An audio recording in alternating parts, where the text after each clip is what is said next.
Bismillahi walhamdulillahi assalatu wassalamu ala rasulillah amma ba'd rabbi shrah li sadri wa yassir li amri wahlul 'uqdatam min lisani yafqahu qawli. Assalamu alaikum wa rahmatullahi wa barakatuh, my dear brothers. Today we will start with our lesson 11, which is Surah Baqarah, ayah number 132 to 153. But before we move forward, like every lesson, let's go through quickly three actions from our previous class, Surah Al-Baqarah, when we went through ayah number 111 to 131. Lesson number one was always ask Allah subhanahu wa ta'ala for any help. He alone has the power to make everything happen. And we learned in those ayahs that Allah subhanahu wa ta'ala just asks something to be done to be, and then it happens. So Allah subhanahu wa ta'ala should be our source, main source of help. And then obviously we can employ the network that we have here in this world or people that we have to utilize. But the main source of all help is Allah subhanahu wa ta'ala, and He is the one who makes everything happen.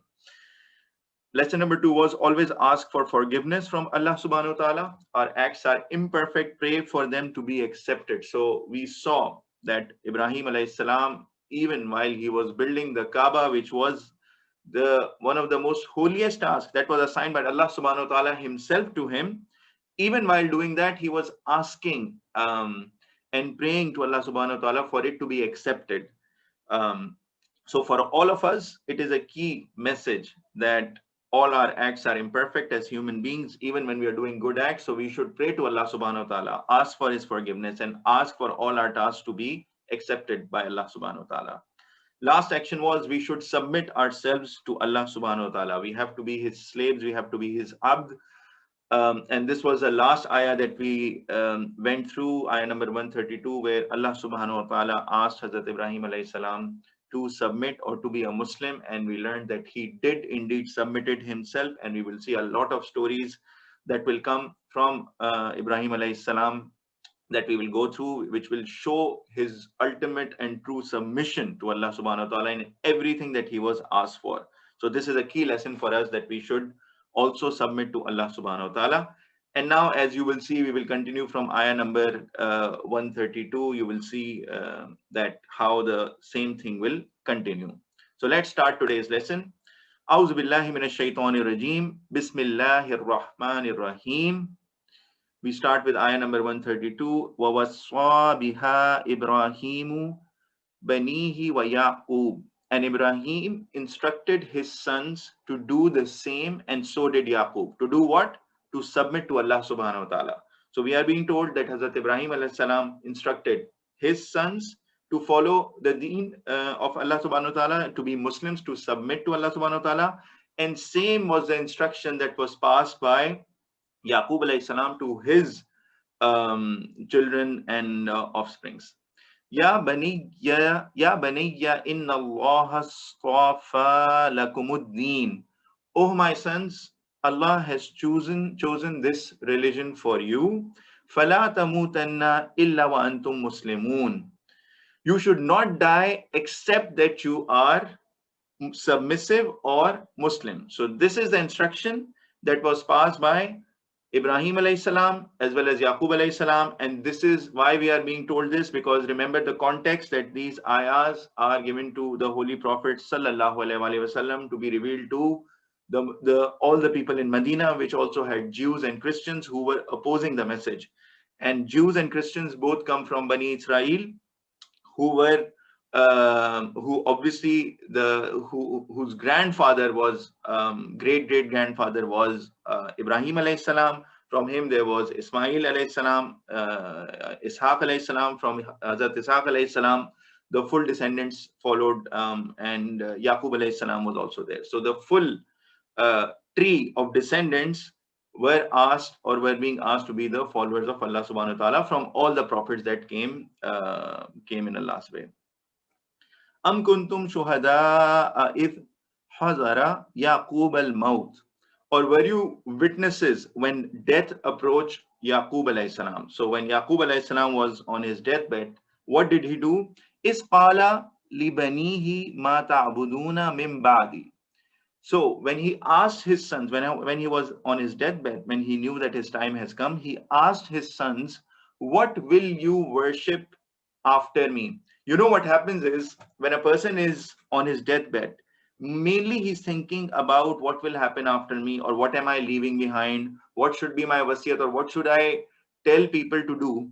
And if you recall, when we were reading about the concept of sadqa jariyah, we discussed that even children and kids are also sadqa jariyah for you. So while Yaqub alayhi salam had even Hazrat Yusuf alayhi salam was amongst his children, and there were other brothers who had also came back to Islam, and all of them became Muslims, and now they were with Yaqub alayhi salam.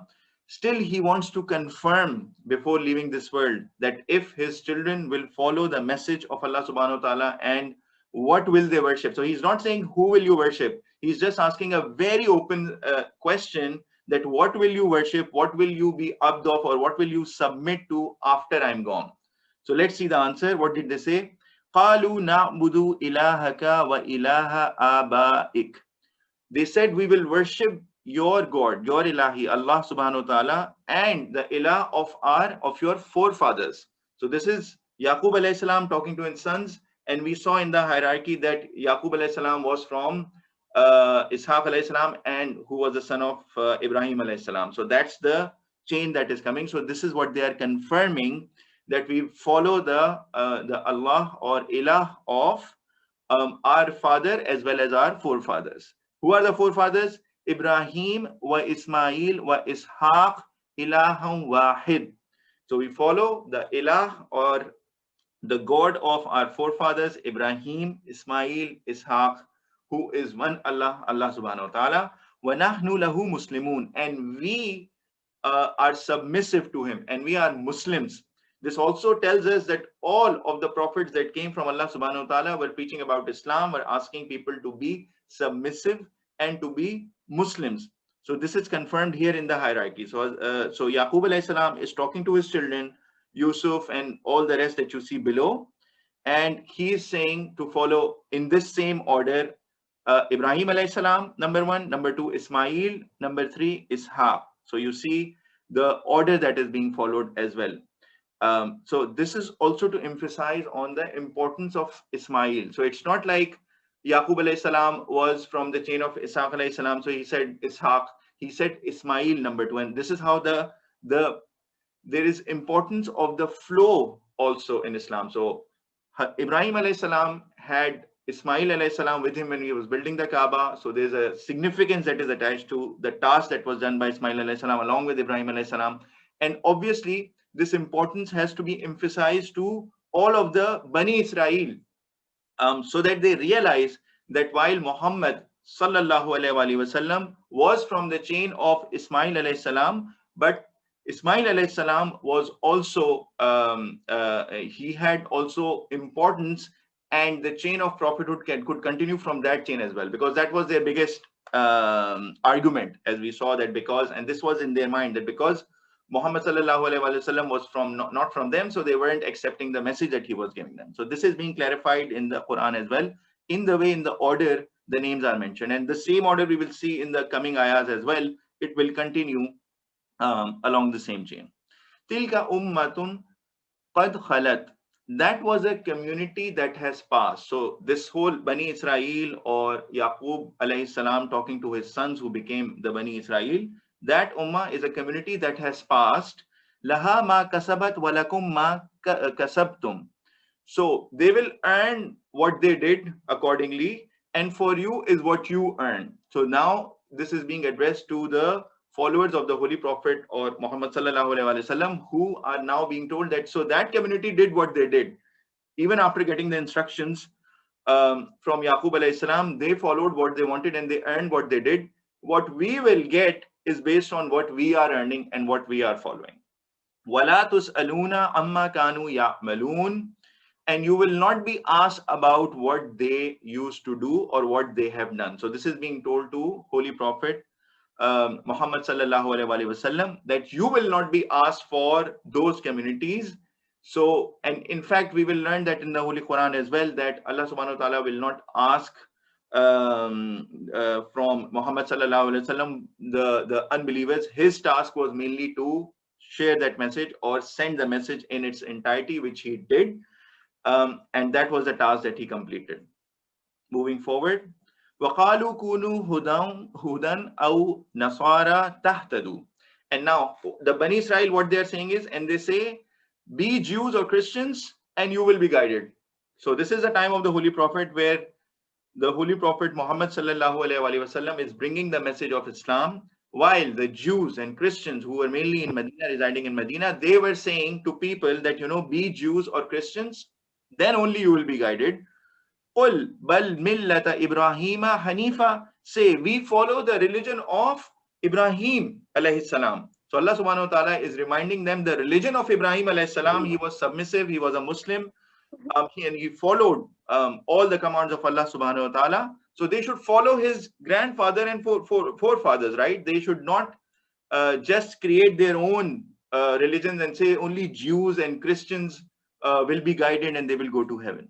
وَمَا كَانَ مِنَ الْمُشْرِكِينَ. And he was not the one who was mushrik or was associating partners with Allah subhanahu wa ta'ala. So this is the clarification that has come in the Quran for the Jews and the Christians. قُولُوا آمَنَّا بِاللَّهِ وَمَا أُنزِلَ إِلَيْنَا. Say, we believe in Allah subhanahu wa ta'ala, we believe in Allah and what was revealed to us. وَمَا أُنزِلَ إِلَى إِبْرَاهِيمَ.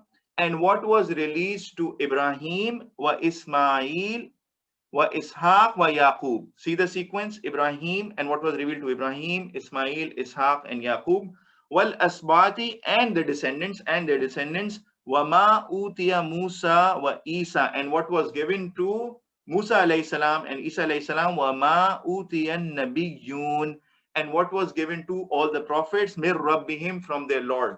So this is what Allah subhanahu wa ta'ala is asking us to do. So we need to say and tell the disbelievers that we believe in Allah subhanahu wa ta'ala and everything that is revealed to us directly as this ummah of Muhammad sallallahu alaihi wasallam, and we believe in all the prophets, and in this chain Ibrahim, Ismail, Ishaq, Yaqub and their descendants, as well as Musa alayhi salam and Isa alayhi salam and all the prophets, because all of them brought the same message of Islam, of being Muslim, that is being submissive to Allah subhanahu wa ta'ala. And la nufarriqu bayna ahadim minhum, and we make no distinction between them. Wa nahnu lahu muslimun, and we are submissive to Allah subhanahu wa ta'ala. So this is the clarity that Quran itself is giving us, that all of the prophets brought the right message of being submissive to Allah subhanahu wa ta'ala. Then there are deviations in Christianity or whatever changes that were made were later on, that na'udzubillah, Isa alayhi salam was the son of God, and all of these things, they are all wrong. Allah subhanahu wa ta'ala is saying all the prophets brought the right messages of being submissive to Allah subhanahu wa ta'ala, and we as the last ummah and we as the believer of the Holy Quran and Allah subhanahu wa ta'ala and the last prophet Hazrat Muhammad sallallahu alaihi wasallam, we believe in this entire chain of prophets and the message that they brought. فَإِنْ آمَنُوا بِمِثْلِ مَا آمَنْتُمْ. If they believe in the same as you have believed, بِهِ فَقَدْ اهْتَدُوا, they are rightly guided, then indeed they are the ones, they are rightly guided. So if they follow you in the right message that you are about to give, then they are the ones rightly guided. وَإِن تَوَلَّوْا, but if they turn away, فَإِنَّمَا هُمْ فِي شِقَاقٍ, then only they are in dissension. Dissension here means that they will form groups, they will become groups who differ by religion, and they will be fighting amongst themselves. They will never agree. So if they follow the Holy Quran, which is now coming in as the final guidance and asking us to believe in all the prophets and the final message of the Holy Prophet sallallahu alaihi wasallam, then there will be no discord, no fight amongst themselves. But if they continue to keep divided and say we will not accept this message, we'll be Christians and we are Jews and all of this, then they will not find peace and they will be differing amongst themselves. فَسَيَكْفِيكَهُمُ اللَّهُ, Allah will protect you against them. وَهُوَ السَّمِيعُ الْعَلِيمُ, Allah subhanahu wa ta'ala is all hearing and all knowing. So this is a reassurance given to the Holy Prophet sallallahu alaihi wasallam, that if they start following you, your message, then they would be on the right path. But if they don't and they keep on being forming different groups and not accept the final message, then Allah subhanahu wa ta'ala will protect you against them, and He is the one who is all hearing and all knowing. Sibghat Allah, the color religion of Allah subhanahu wa ta'ala. وَمَنْ أَحْسَنُ مِنَ اللَّهِ سِبْغَةً. So the coloring that Allah has is the best. It cannot be, and who has better color than Allah subhanahu wa ta'ala. وَنَحْنُ لَهُ عَابِدُونَ, and to Him only we worship. What is meant by the color of Allah subhanahu wa ta'ala? Who will answer me? What does it mean here that the color of Allah subhanahu wa ta'ala, Allah ta'ala mentions it first and then it is mentioned what is better than the color of Allah subhanahu wa ta'ala? And then it is said that, those who submit to Allah subhanahu wa ta'ala. Color of Allah subhanahu wa ta'ala is, I think, meant by His qualities. Yes. So, like white color maybe for mercy, or red color maybe for wrath. I think that's that is one interpretation, okay. But the real meaning of the color is also given in the translation of the ayah. That can also be the religion or the deen of Allah subhanahu wa ta'ala. So that is one part, the color of Allah subhanahu wa ta'ala. And then it is said, and what is better than the color of Allah subhanahu wa ta'ala? And then finally we are being asked to be worshippers and be abidun, and being abd. Abd means also slave who submits with fear and with love. So it's not a negative sort of slave. We learned this before as well in our initial sessions, that how Allah subhanahu wa ta'ala wants us to be His abd and to submit to Him. Out of love, we praise Him, we love Him, we fear that we don't anger Him. So the color of Allah subhanahu wa ta'ala means everything that Muslims do and follow. The way we dress ourselves up, it is unique, right? The way Muslims, you can identify a Muslim from distance. The way we gather inside the mosque, the way we pray, the way we dress, all of this. So we are being told to have the color of Allah subhanahu wa ta'ala. So what does that mean? If let's say you are standing beside a white wall, and if I color you in white paint, from head to toe, you are colored in white paint, then how will someone looking at you from a distance see? They will most probably, if you're looking at a far distance, they may not be able to recognize you. They'll just see a white wall. Why? Because you have formed yourself or covered yourself with the color of that wall. So the colors of Allah subhanahu wa ta'ala means that there is a way of life, there is a way of dress code, there is a way of religion, there is a way of character, the way of acting. All of these attributes that we have been asked to do, say, and perform and think, all of these are colors of Allah subhanahu wa ta'ala. So what is the action out of this ayah for us? The action is, let's paint ourselves with the color of Allah subhanahu wa ta'ala.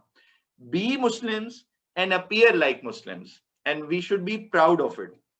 I will tell you a personal story at this point in time. Are you all with me? Just checking. Alhamdulillah.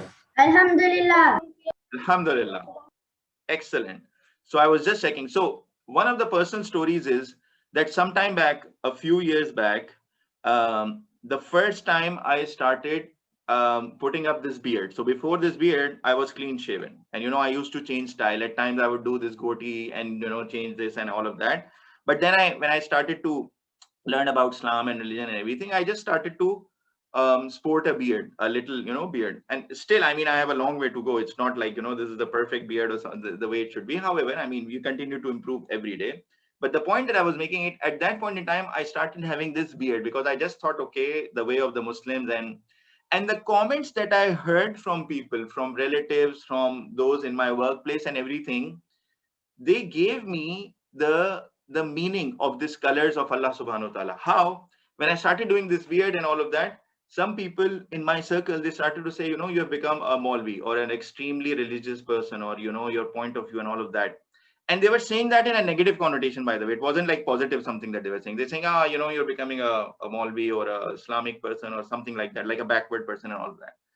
Then I realized at that point in time that this is what means, what is the meaning of color of Allah subhanahu wa ta'ala truly, because there is a way that Muslims are actually attributed. And I'll tell you, when we start to shape our lives and when we start to take first step or second step towards shaping our lives in Allah subhanahu wa ta'ala's ways, or adopting the way of Allah subhanahu wa ta'ala or colors of Allah subhanahu wa ta'ala, there may be difficulties that came our way. So what happened? I'll tell you. When I started sporting this beard and I had this beard, in my previous company, I became the head of the company, head of Gillette. So I was the CEO of Gillette Pakistan. You know Gillette, what does Gillette sell? Who will tell me? What do Gillette, what is the main product of Gillette as a brand? Do you guys know? Razors. Yes. So they sell and we used to sell in Gillette shaving razors. So, you know, a lot of the time I got asked that, you know, how come you are the CEO or the head of that company and you yourself are sporting a beard and all of that. And then later on, obviously, people adjusted because it was a big company, and you know the culture there was that people understood why am I sporting the beard. And I was even asked this question in one of the universities where I was giving just a guest. I was a guest lecturer there, and I was doing a session. At the end of the session, one of the students even asked me, you know, how come you're the CEO of Gillette and you have a beard and all of that? Alhamdulillah, I was able to answer that. But the point here is, and you know what I realized at that point in time, that having a beard was probably a barrier in my own head, and it was within myself. Once I took that step, Allah subhanahu wa ta'ala made it very easy for me, for my relatives, at my workplace, and in my professional career. Nothing of that sort came, and you know, Alhamdulillah, I believe I'm much better off versus where I was. So the point that I wanted to make is that colors of Allah subhanahu wa ta'ala means embracing the religion in full, practicing the religion. It's not just our appearance, but our acts. We have been asked to be just. We have been asked to be polite. We have been asked to help others. All of these things are colors of Muslims and the way of Muslims that we should try to adapt in our daily lives as much as we can. And even if they look tough at the start, we should pray to Allah subhanahu wa ta'ala to make them easy for us to follow. So this is what it means by be and appear like Muslims and be proud of it. Let's move forward. Ayah number 139. Qul atuhajjunana. Do you argue with us? So say, do you argue with us? Fil Allahi wa huwa rabbuna wa rabbukum. So you argue with us about Allah subhanahu wa ta'ala while he's our Lord and your Lord. So you are arguing. Christians are saying, no, our Lord is like this and that, and Jews are saying something else. So are you talking about Lord? So if you, because back of the mind, they had the revealed knowledge. They had the books revealed to them. They knew. So Allah subhanahu wa ta'ala is challenging them that are you arguing about the Lord who is our Lord as well as your Lord? وَلَنَا أَعْمَالُنَا, and for us our deeds, وَلَكُمْ وَأَعْمَالُكُمْ, and for you are your deeds. So after this challenge, Allah subhanahu wa ta'ala is saying to the Holy Prophet Muhammad sallallahu alaihi wasallam that you ask them and you tell them that you are arguing about Allah subhanahu wa ta'ala, and then tell them, you know, whatever you do, you will earn, and for us, whatever we will do, we will get the reward for it. وَنَحْنُ لَهُ مُخْلِصُونَ, and to him only, to Allah subhanahu wa ta'ala only are we sincere. We don't care about you. We don't care what you think or what you do after we have given the message to you, but we are only sincere and we are only truthful to the message that we have received from Allah subhanahu wa ta'ala and to Allah subhanahu wa ta'ala himself. Am taquluna, or do you say, inna Ibrahima wa Ismaila wa Ishaqa wa Yaqub, or do you say that Ibrahim and Ismail and Ishaq and Yaqub wal asbata and their descendants kanu hudan aw nasara, were Jews or Christians? Because the concept of Jews and Christians came after them. So if they came before you and they were preaching all of you to be Muslims, then how do you claim about being Christians and Jews? This is your invention, and this invention has come even later than them, right? So if you believe in Ibrahim, Ismail, Ishaq, Yaqub, your fathers as Bani Israel, then where did this Christians and Jews came from? It's your own invention. Qul antum a'lam amirullah, and then tell them that Allah subhanahu wa ta'ala knows, is better knowing. He knows everything better. وَمَنْ أَظْلَمُ مِمَّنْ, and who can be more unjust than the one who كَتَمَ شَهَادَةً عِنْدَهُ مِنَ اللَّهِ, conceals the testimony after receiving it from Allah subhanahu wa ta'ala. So now Allah subhanahu wa ta'ala is bringing the same point that was earlier, that the Jews of Medina knew, it was revealed in their book Torah, that the Holy Prophet sallallahu alaihi wasallam, he will come as the final prophet. They were waiting for him, and now that he has come, they have started to hide what was there in their books, so that it doesn't confirm that he is the Holy Prophet. So when the message was brought to them, they were just ignoring and hiding what was there, so that people don't get to know the truth about Holy Prophet sallallahu alaihi wasallam, and they continue to reject him. وَمَا اللَّهُ بِغَافِلٍ عَمَّا تَعْمَلُونَ, and Allah subhanahu wa ta'ala is not unaware of what they do or what you do.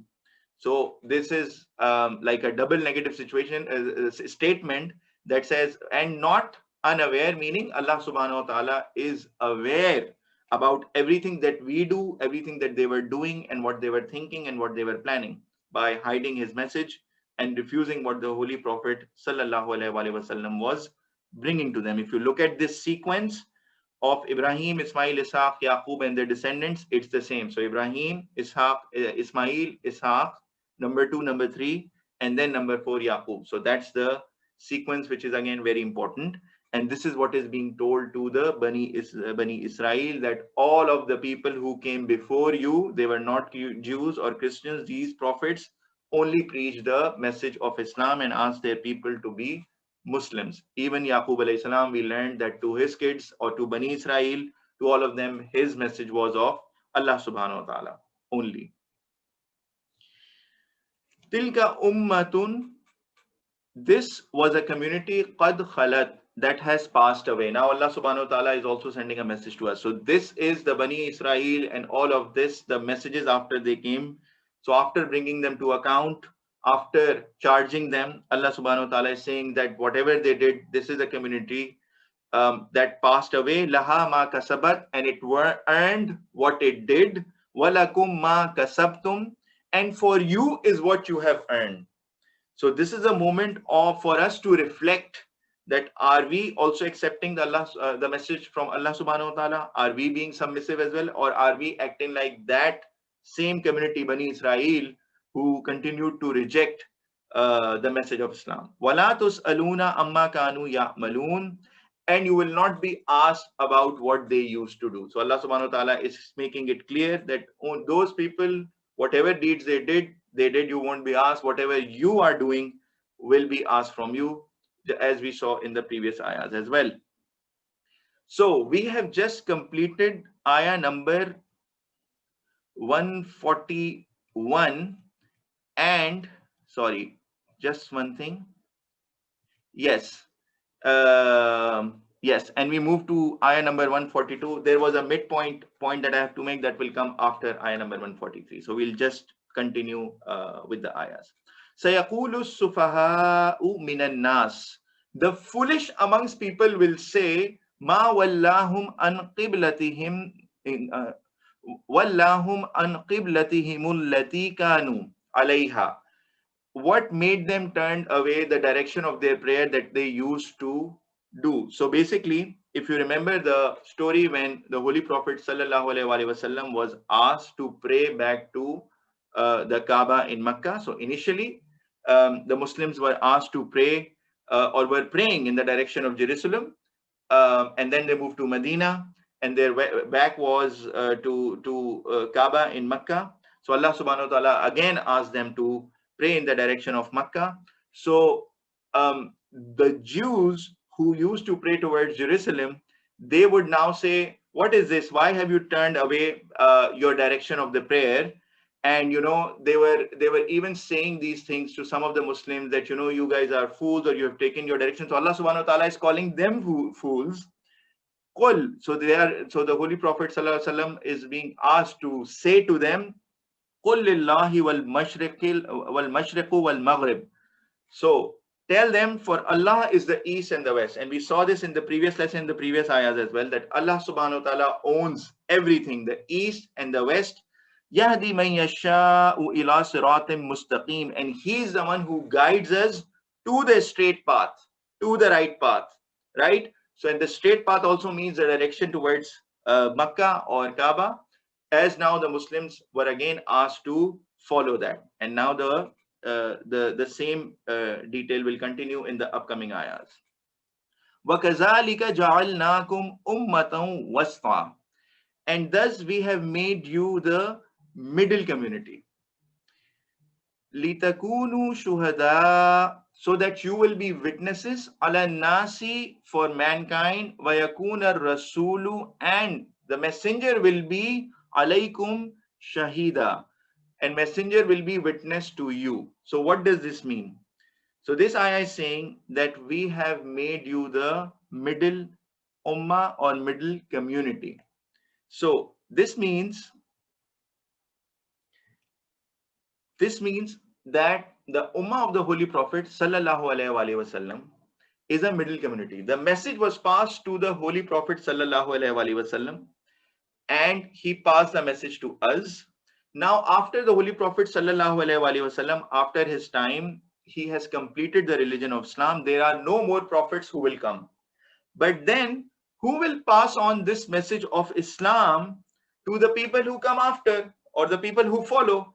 It's his ummah, right? Even in his last sermon, he said, and he asked the Muslims who were present there to take the message of Islam to the people who are not present, or to the people who will come in future generations. So this is like we are in the middle. All of us, all of the Muslims, all of the followers of the Holy Prophet sallallahu alaihi wasallam, we are in the middle, or we are the middle community, ummatan wasta, who has been asked or who has been tasked with sharing the message of Islam, or sharing the message of the Holy Quran to all the other people who were not present at that point in time, or who will continue to come at that point in time, because there are no more prophets that will come. Holy Prophet sallallahu alaihi wasallam was the last prophet of Allah subhanahu wa ta'ala. Now, if you read this ayah, there is something astonishing about the Holy Quran. One fact that I wanted to highlight, and this is one of the linguistic miracles. This is one of the miracles of Quran, that if you see, this is ayah number 143, and the words ummatan wasta means middle ummah or middle community, is coming right at the middle of Surah Baqarah. So right now we are in the midpoint of Surah Baqarah at ayah number 143. And this entire surah is a long surah, right? It has about 286 ayahs, and they were revealed over a period of 12 years to the Holy Prophet, right? Over 12 years, different ayahs are coming, yet this ayah is coming at the exact midpoint of the surah, Surah Al-Baqarah. And the words mentioned are middle ummah. So this is one of the miracles of the Holy Quran, because we have had so many classes. Even if we think back, or whenever you're having a long conversation with someone, or if you're having a conversation over 2 days or 1 day, or if you're studying something, we will never remember this midpoint, right? This is truly the miracle and the speech of Allah subhanahu wa ta'ala that is being revealed upon us, that it is this part is coming in the middle, this verse is coming in the middle, and it is stating the middle ummah, while the entire ayah, entire surah was revealed over a course of long 12 years. So this in itself is a linguistic miracle of the Holy Quran. Let's go back to ayah number 143. وَمَا جَعَلْنَا الْقِبْلَةَ الَّتِي كُنْتَ عَلَيْهَا, and we did not make the direction of prayer which you were used to, إِلَّا لِنَعْلَمَ مَنْ يَتَّبِعُ الرَّسُولَ, except to make clear who will follow the messenger. So this entire thing of when the Holy Prophet moved from Makkah to Medina with his followers, and obviously they used to pray towards the Holy Kaaba as well as towards Jerusalem at the same time. And then when they came to Medina, it was a test for them, because now their backs were to Khane Kaaba, and for those who had moved. and they were still praying in the way of Jerusalem. While when the Qibla was again changed, or the direction was again changed towards Makkah, this time it was a test of the Jews who used to pray towards Jerusalem. So whatever there was there in their hearts was revealed. So this is what Allah subhanahu wa ta'ala is highlighting. This was the hikmah or wisdom behind this Qibla direction and the change, because he was testing the followers of the Holy Prophet who had moved from Makkah to Medina. While they will have their back to Kaaba, will they continue to listen to the instruction of Allah subhanahu wa ta'ala that was sent to them by the Holy Prophet sallallahu alaihi wasallam? And when they were asked to turn back to the direction of the Kaaba, obviously those who had moved from Kaaba, those who had moved from Makkah, they were really happy. The Holy Prophet sallallahu alaihi wasallam was also very happy, because that was the house of Allah subhanahu wa ta'ala that was built by Ibrahim alayhi salam. So he wanted to pray towards that. And then when they changed the direction, now it was the test of the Jews who had followed, because their direction had always been Jerusalem, and now they were being asked. The point in this entire thing is that whatever instructions come from Allah subhanahu wa ta'ala, we have to be submissive. And this is the test of our submission, or test of us being Muslim. مِمَّنْ يَنْقَلِبُ عَلَىٰ عَقِبَيْهِ. So he was testing, and he was making clear to the Holy Prophet sallallahu alaihi wasallam, he was separating those who follow the instruction and those who turn back to their heels. So this is why, which is why this entire thing of Qibla and change of direction was being done. The hikmah of this is being told by Allah subhanahu wa ta'ala to the Holy Prophet sallallahu alaihi wasallam. وَإِنْ كَانَتْ لَكَبِيرًا. And indeed, it was a great test. So it appeared like a great test, right, for people who were used to of praying in one direction. إِلَّا عَلَى الَّذِينَ هَدَى اللَّهُ. Except for those who were guided by Allah subhanahu wa ta'ala, or who were following truly the instructions of Allah subhanahu wa ta'ala. Okay, now the instruction is this, I will pray in this direction. Now the instruction is this, I will pray. So once you have this clarity of mind that you're following the instructions of Allah subhanahu wa ta'ala, it will not be difficult for you. Even this message is for us. وَمَا كَانَ اللَّهُ لِيُضِيعَ إِيمَانَكُمْ. And Allah subhanahu wa ta'ala will not let go waste of your faith. So this is a confirmation that is coming, because the people who were there in Medina, especially the Jews of Medina and all, they started to make fun of the Muslims that, so you were earlier praying in this direction, now the real direction has come towards the Kaaba. So does that mean that your previous salah, they have gone to waste? So, they were just making statements like these to confuse the Muslims. And some of the Muslims, to be honest, they may have felt in their heart that, yeah, I mean, this is true. All the ibadah that we did while our backs were towards Makkah and the Kaaba, will they be accepted? So this was the point. So now Allah subhanahu wa ta'ala is clarifying this. And Allah subhanahu wa ta'ala is not just clarifying that, yes, their salah or their prayer is accepted. Allah subhanahu wa ta'ala is saying something bigger even here, that Allah will not let go of your faith. So he's talking about Iman. So all the deeds that we do out of our faith for Allah subhanahu wa ta'ala, they will not get wasted. This is the key message even for all of us. Inna Allah bin nasi laraufur rahim. And indeed, Allah subhanahu wa ta'ala is full of kindness. He is full of mercy for the mankind. Okay. Yes, there is a raised hand. Shayan, please go ahead. Yes, I was just confirming if this was the event that took place in Medina when Allah subhanahu wa ta'ala commanded them to turn towards the Kaaba between their prayers, right? Correct. They were in Masjidul Qiblatain. Exactly. There is a Masjidul Qiblatain. You can find it in Medina, where there are, they have, just to preserve this, they have created two mihrabs of Imam. So there you can see when you enter in that masjid, there is obviously the new direction, the new mihrab of the Imam, or where you say your prayer, the mimbar is where the direction of the Kaaba is, but there is another one. And some of the Sahaba, when this was revealed, and it is said that, they turned their direction while praying. So when it was revealed, so the Holy Prophet also turned, and the followers also immediately followed. And the point is that we should not, whenever an instruction of Allah subhanahu wa ta'ala comes, and when we find out about it, we have to follow it immediately without questioning. And this was also one of the action items. So Thank you so much, Shayan, for bringing this up. This was one of the action items in one of our previous lessons where we learned that we should submit and follow the instructions of Allah subhanahu wa ta'ala. Even if we don't understand them, we have to follow them fast because we may be missing out on sawab and hasanat while thinking, what is the logic of this? Or I did not understand this. I did not make this.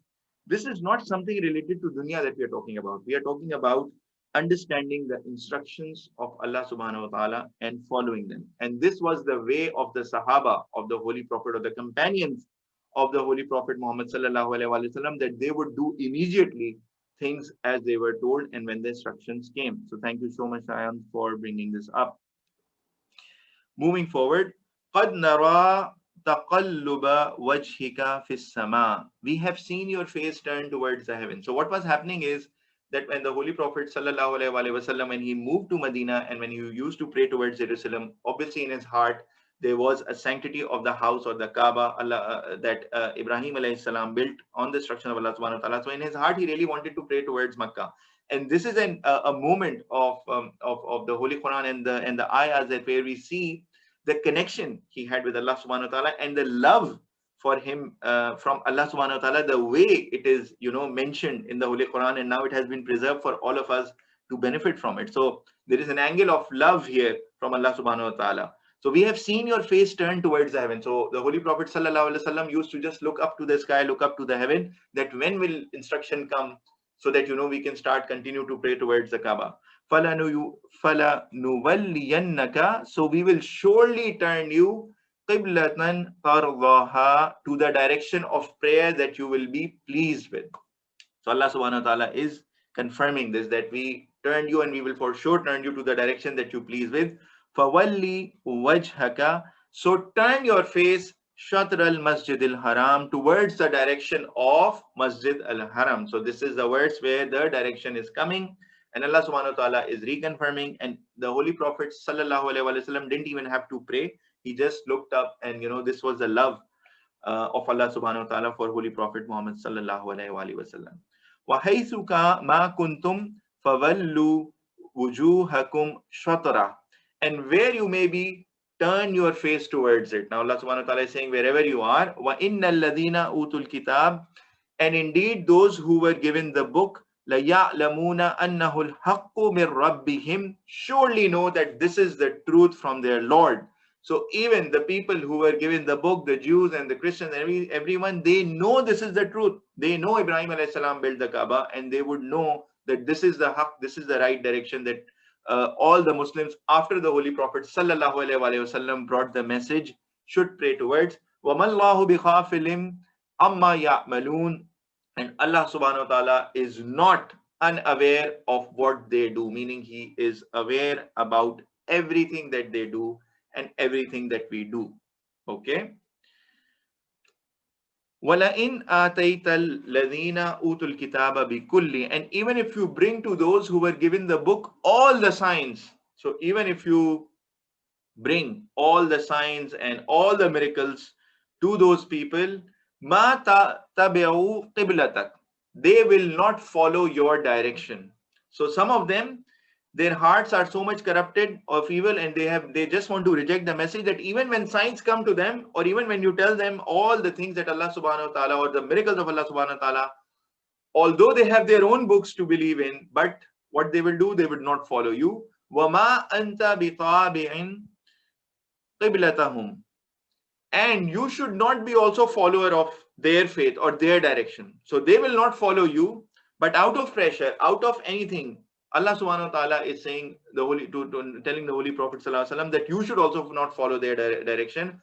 وَمَا بَعْضُهُمْ بِطَابٍ قِبْلَةٍ, nor do they follow each other's direction. So there was a similar ayah that came before where we were told that they don't even follow each other. So here as well, even the Christians and the Jews, they have differences. Although the books were revealed to them, they have made them corrupted, they are hiding the message, and they are not even following each other's direction, not just in prayer, but even in terms of the deen and the religion. وَلَئِنِ اتَّبَعْتَ أَهْوَاءَهُمْ مِنْ بَعْدِ, and if you followed their desires, and if you followed what they are saying after what? مَا جَاءَكَ مِنَ الْعِلْمِ, from whatever has come to you from knowledge, Innaka idhal lamina zalimin. Indeed, you will be amongst the wrongdoers or amongst the zalimin. So Allah subhanahu wa ta'ala is now, because this holy Quran, there has to be a balance. Allah subhanahu wa ta'ala is the Lord, and he is, and even the holy Prophet Muhammad sallallahu alaihi wasallam is his slave, and he's also submitting to him. So Allah subhanahu wa ta'ala is now creating a balance. In the previous ayah, we saw the love of Allah subhanahu wa ta'ala. We also have extreme love for the holy Prophet Muhammad sallallahu alaihi wasallam. But what Allah subhanahu wa ta'ala is saying is, the believers of the book, or let's say the Jews and the Christians, they will not follow you. You should never follow them. And after all the knowledge that has come to you, if you follow them, then you are the ones. You will also be amongst the wrongdoers. And this message is not just for the holy Prophet Muhammad sallallahu alaihi wasallam. Obviously, Allah subhanahu wa taala knew that he will not turn towards their ways, and he's the last prophet and all. This message is even for us, that when such an address, or when something is being said to the holy Prophet sallallahu alaihi wasallam, imagine who are we?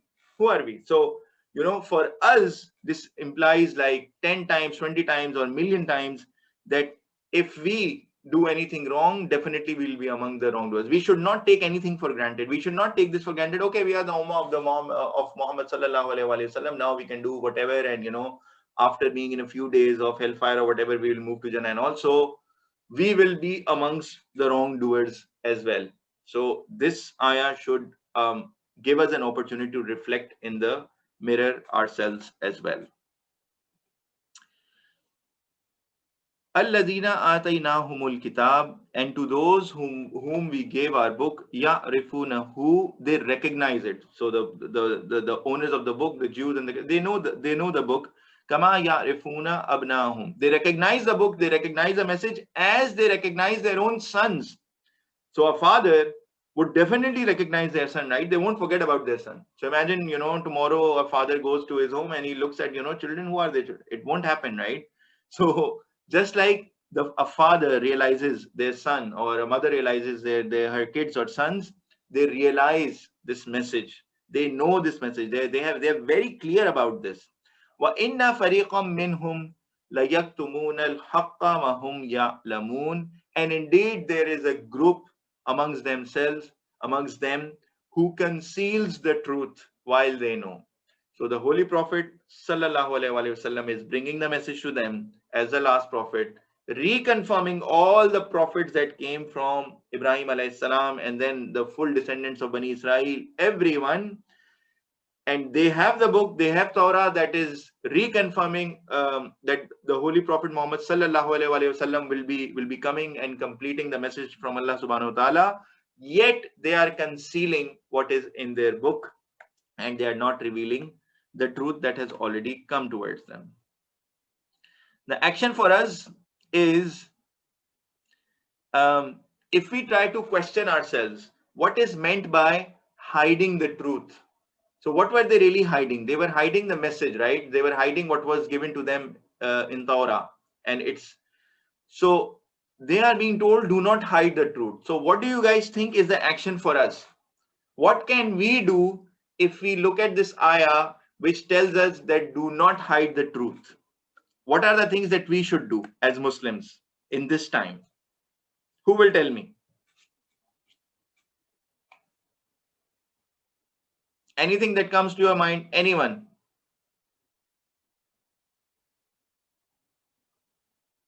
Are you guys with me?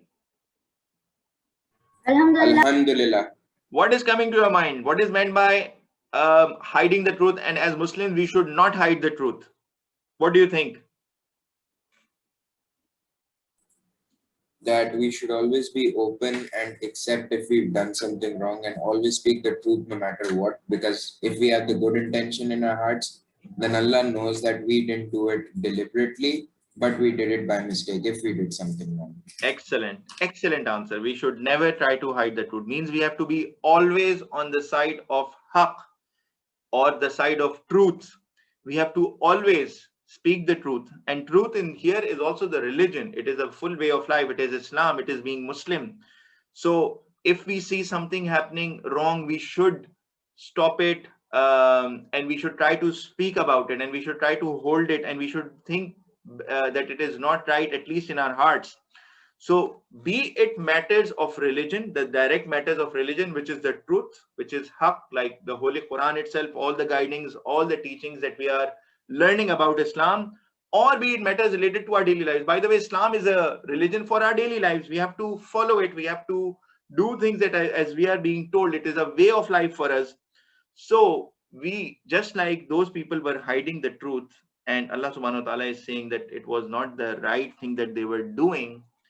The lesson from for us, or the action for us, is that we have to be always on the side of truth and side of haqq, across all the matters concerning in our lives, and we have to be brave, and we should not fear anyone except Allah subhanahu wa ta'ala, as it will come in the ayahs that are following. So al-haqqu min rabbika, the truth is from your Lord. Fala takunanna minal mumtarin, so do not be amongst the doubters, do not doubt it. So you have the truth in front of you, the Holy Quran. You may not understand any part of it or some parts of it. You may understand the hikmah behind it, or what is being told to us. We should try to increase our knowledge, but we have to be sure that this is the truth. This is al-haq, and this is what we need to follow, the message. We cannot doubt this message. And once we have this approach, that we start with a positive mind, that yes, this is the deen of Allah subhanahu wa ta'ala, this is the way of life, this is the guidance that we ask and we pray for in Surah Fatiha, and everything that is revealed in the Holy Quran after that is a guidance for us. When we will open our mind, inshallah, and pray to Allah subhanahu wa ta'ala, inshallah ta'ala, we will start understanding the fundamentals, what is asked from us and everything. And even at a moment in time we don't understand anything, we should not doubt, and continue to seek knowledge, continue to ask questions, continue to understand what is being asked from us. We cannot be amongst the doubters of the message of Islam. وَلِكُلِّ وِجْهَةٌ هُوَ مُوَلِّيهَا, and for every community is direction towards which it turns. So for every community, whatever they do, there is a direction. So there can be direction for Jews, Christians, Muslims, whatever. What are we being told to do? فَاسْتَبِقُوا الْخَيْرَاتِ, so race towards the good. We should run towards the good path, towards the right path. We should not hold back on ourselves. We should not have doubt, as we saw in the previous ayah. أَيْنَمَا تَكُونُوا يَأْتِ بِكُمُ اللَّهُ جَمِيعًا, wherever you may be, Allah will bring you all together on Judgment Day. So there are different directions that people are following. Allah subhanahu wa ta'ala gives them the leverage to follow, and still gives them food. It's not like if somebody is not following the direction of Allah subhanahu wa ta'ala, Allah ta'ala will stop giving them the risk or food and all of this, and they'll stop living and they will die, whatever. Allah subhanahu wa ta'ala is the provider for this entire universe, for all these creators. They will continue to follow their directions. However, Allah subhanahu wa ta'ala is saying, Allah will bring all of us and all of you together on the Judgment Day. Inna Allah ala kulli shay'in qadir. Allah subhanahu wa ta'ala has power over everything. He is the all powerful, and He can do it. He can bring us all together on the Day of Judgment. So after we die, all of us will wake up, and we will be answerable to everything that we did in this world, and the way we conducted or we gave the test that we were sent for. So that is what Allah subhanahu wa ta'ala is saying. So regardless of them being Jews or Christians or whatever, your task is to take the message of Allah subhanahu wa ta'ala to them, and then Allah subhanahu wa ta'ala will bring everybody onto account on Judgment Day. وَمِنْ حَيْثُ خَرَجْتَ فَوَلِّ وَجْهَكَ, and wherever you come from, turn your face towards Shatar al-Masjid al-Haram, towards the direction of Masjid al-Haram. وَإِنَّهُ لَلْحَقُّ مِنْ رَبِّكَ, and indeed, surely this is the truth from your Lord, from Allah subhanahu wa ta'ala. وَمَا اللَّهُ بِغَافِلٍ أَمَّا تَعْمَلُونَ, and Allah subhanahu wa ta'ala is not unaware about what you do. Again, the same thing that we also read in the previous ayahs. Allah subhanahu wa ta'ala is all knowing. وَمِنْ حَيْثُ خَرَجْتَ فَوَلِّ وَجْهَكَ, and wherever you come from, turn your face towards Shatar al-Masjid al-Haram, in the direction of Masjid al-Haram. وَحَيْثُ مَا كُنْتُمْ فَوَلُّوا وُجُوهَكُمْ شَطَرَهُ, and so turn your faces towards the same direction. Again, this thing is getting repeated so that the factions that were there at that point in time, the doubts that were there, because people were saying, okay, we were facing one direction and now we have been asked to face another direction. This thing is these ayahs are removing all those doubts. They are removing all those doubts. Allah subhanahu wa ta'ala is telling them, now the truth has revealed to you. All of you, wherever you are in this world, whatever you are doing, you have to face the Kaaba. So the Muslims around the world, we have, I don't know, thousands and probably multi thousands of mosques around the world. All of the Muslims face towards the Kaaba. This is also what we learned in the previous lesson, and this is what these ayahs continue to tell us. لِأَلَّا يَكُونَ لِلنَّاسِ عَلَيْكُمْ حُجَّةٌ, so that the people may not have any argument against you. So Allah subhanahu wa ta'ala is ending all arguments of different directions, of different religions. Directions also means religions, the way of life, because we asked Allah subhanahu wa ta'ala, we prayed to Allah subhanahu wa ta'ala for the right path. Allah subhanahu wa ta'ala is ending all arguments and he's saying there is only one direction for people, for this mankind to be successful. Linna, so this is for all the human beings, all mankind. Illa allazina zalamu minhum, except for those who wronged themselves. Still there will be people who will be on the wrong path. Despite getting this clear direction for life, for prayers, there will be people who will continue to be on the wrong path. فَلَا تَخْشَوْهُمْ وَخْشَوْنِي, but you do not have to fear them. Don't fear the ones who are on the wrong path. Only fear Allah subhanahu wa ta'ala. So Allah subhanahu wa ta'ala is saying, only but fear me. وَلِأُتِمَّ, and that I complete ni'mati alaykum, my favor upon you, وَلَعَلَّكُمْ تَهْتَدُونَ, so that you may be guided. Allah subhanahu wa ta'ala is saying, he is removing all our fears, anything that we can fear, potentially fear, he is removing it from our heart, and he is telling us just to fear Allah subhanahu wa ta'ala, ask his help. And then Allah subhanahu wa ta'ala, once we follow this direction, the right direction, he will complete his favors upon us. He will complete and fulfill his promise of Jannah and the heaven in the hereafter. And then, inshallah, once we are guided and we follow the right path, we will get all the rewards that we have been promised. Kama arsalna fikum rasulam minkum, just as we sent the messenger to you amongst you. So if you recall the prayer of Ibrahim alayhi salam, what did he pray? He prayed to Allah subhanahu wa ta'ala while building the Kaaba with Ismail alayhi salam. We saw the full prayer and in the last lesson, and he was praying basically for us. So he asked Allah subhanahu wa ta'ala to send the last messenger to an ummah who will bring the message of Allah subhanahu wa ta'ala to us. So here is the full list of things that Allah subhanahu wa ta'ala is confirming again that was in the dua of Ibrahim alayhi salam, and now it is being repeated as well. Yatlu alaykum, who recites to you ayatina, our verses, our ayahs, the ayahs that are in this Holy Quran. وَيُزَكِّهِمْ, who purifies you physically and your character. وَيُعَلِّمُكُمْ, and teaches you what? وَيُعَلِّمُكُمُ الْكِتَابِ, the book, the Holy Quran, which separates the good from the bad, which is also called Al-Furqan. وَالْحِكْمَةَ وَالْحِكْمَةَ, and the wisdom. So the wisdom that is there in this book.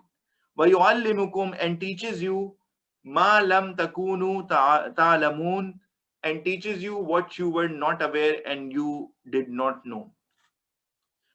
So basically, the Holy Quran in itself is the miracle of Prophet Muhammad sallallahu alaihi wasallam. It is a miracle of, why is it a miracle? Because the knowledge that is in the Holy Quran, we now know after many years, many researches that are done, that everything that is revealed in the Holy Quran, be it scientific knowledge, be it knowledge about anything else, it only gets reconfirmed. There has been not even a single ayah or a verse that science disapproves of, right? So these things, these knowledge, the revealed knowledge that we have in the Holy Quran continues to get reconfirmed as human beings increase in knowledge and technology and all of this. So this is the book of wisdom. And this is something that we continue to get out of the Holy Quran every time, even if you read it and if you try to read different meanings, different tafasir, different explanations from different people, you will realize that you will continue to get new and new things out of the Holy Quran. And this is what Allah subhanahu wa ta'ala is also confirming. And this we saw from the prayer of Prophet Ibrahim alayhi salam, that he asked, and Allah subhanahu wa ta'ala, he prayed to Allah subhanahu wa ta'ala that send to my children a messenger who will recite your ayahs, your verses to them, to purify them, and then he will teach us the book of wisdom and teaches us the knowledge that we knew not. There is a difference between wisdom and knowledgeable. So a knowledgeable person and a wise person, and we discussed it in the last lesson. I just thought I would repeat it one more time. Wise people, they act on the knowledge. Once the knowledge has come to you, we need to act on it. This is wisdom. If you only keep the knowledge to yourself, that's only knowledge, and you're knowledgeable. So the example is that there is a fire, I know it will burn me, I have the knowledge, I'm knowledgeable, right? But if I touch it, then I'm not being wise, because wisdom was don't touch it, because otherwise you'll get burned. So the same thing applies to all the knowledge that we are getting from the Holy Quran. In order to be wise, we have to apply it to our lives. We have to apply the guidance. We have to do what we are being told and not do what we are being not told, in order to be truly wise and act on this knowledge. Moving forward, we have 2 ayahs left, and almost the time of the class is over as well. Fazkuruni azkurukum. So remember me and I will remember you. So this is Allah subhanahu wa ta'ala saying this to us via the Holy Quran and via Holy Prophet Muhammad sallallahu alaihi wasallam. Washkuruli wala takfurun, and be grateful to me and do not be ungrateful to me. So Allah subhanahu wa ta'ala is saying that we should continue remembering Allah subhanahu wa ta'ala. And there's a confirmation that he will remember us, meaning he will help us, he will guide us, inshallah. And even if there is a moment of, if there's a rough patch in our life, or there's a tough moment in our life, something where we don't know what to do, we need to reach out to Allah subhanahu wa ta'ala. There is an action for us here. We are being asked to be grateful. If you look at the last part of the ayah, and be grateful, washkuru, be grateful to Allah subhanahu wa ta'ala. So the action for us is that we have to be grateful. And if you recall the lesson number 2 from Surah Fatiha, it starts with Alhamdulillahi Rabbil Alameen. The word Alhamdulillah, we praise and we fear and we love Allah subhanahu wa ta'ala. We submit to him and we pray for guidance from him. So this is something that we need to continue doing. Moving forward to the last ayah for today's lesson. Ya ayyuhallazina amanu. O you who believe. Amanusta'inu, seek help bis sabri was salah, through patience and prayer. So those who believe, whenever they are in a tough situation or whenever they need help, first of all, they do sabr. Remember, I told you the sequence in Quran is also very important. First of all, whenever a difficult situation comes in your life, what you need to do is sabr, have sabr, and then pray to Allah subhanahu wa ta'ala for its ease. The reason sabr is before prayer is that first of all, we have to believe in our head that Allah subhanahu wa ta'ala loves us more than our parents, more than anything in this world, more than anyone in this world. When Allah subhanahu wa ta'ala loves us, and if we are in a difficult situation, then probably it is something for our betterment. It is something. So the first thing we should do is to have patience. To have patience in this situation, because Allah subhanahu wa ta'ala has put us in this situation for a reason that we may not understand. And then we need to pray. Bis sabri was salah. So have patience and then pray to Allah subhanahu wa ta'ala for ease. Inna Allaha ma sabirin. Allah subhanahu wa ta'ala is indeed with the patient ones. So here again, Allah subhanahu wa ta'ala is highlighting the element of being patient, or sabr. So first we have to be patient, because we believe whatever happens to us, whatever comes from Allah subhanahu wa ta'ala, it is a test, it is part of our test, and it is for our betterment, regardless of how tough it is, regardless of what happened in one of the exams, in one of the subjects, in one of the the sporting things or the game that we were playing, we did not, win, or we did not win a championship, whatever tough situation comes, or there is some other hardship that comes our way. Even through our loved ones, someone told us something, someone fought with us, someone beat us, something happened, something bad happened to us, whatever the situation is, the first thing is that we need to do is to have patience. Then we have to pray to Allah subhanahu wa ta'ala. Then this ayah is confirming that Allah subhanahu wa ta'ala is amongst those who have patience. So the action for us is we have to believe in Allah subhanahu wa ta'ala's mercy and believe that He loves us more than anyone else and He is the only helper for us. And then after having patience, we need to seek help from Him alone through patience and prayer. This is what we were told in that ayah. So the three actions from this class, just summing up everything that we have discussed. Let's paint ourselves with the color of Allah subhanahu wa ta'ala, as we learned. Be and appear like Muslims and be proud of being Muslims. And every day of your life, we should take steps towards being a better Muslim. And we should start to and look like Muslims, so that people say whenever they look at us, even or the way we treat them, they should be asking, wow, I mean, this is amazing. Are you a Muslim? You're so good, you're so polite, you're so just with everyone, you're praying and mashallah, you're so content. Or so even Muslims, non-Muslims, they should recognize us as being Muslims. We have to paint ourselves with color of Allah subhanahu wa ta'ala. We have to accept His religion. We have to follow whatever He has asked us to do. Always be on the side of haq, right path. This is one of the lessons that we learned today. We have to be in all matters of religion, all lives, and it's not even separate, it's one thing. We have to always be on the right path. We have to be on the side of haq, truth. We cannot deviate away from the truth. The last lesson that we also learned, and obviously there are multiple more lessons in the ayahs, but at least the three of the ones that I actually captured were, the third one was believe and be grateful and remember Allah subhanahu wa ta'ala, and pray to Him so that He guides us to the right path.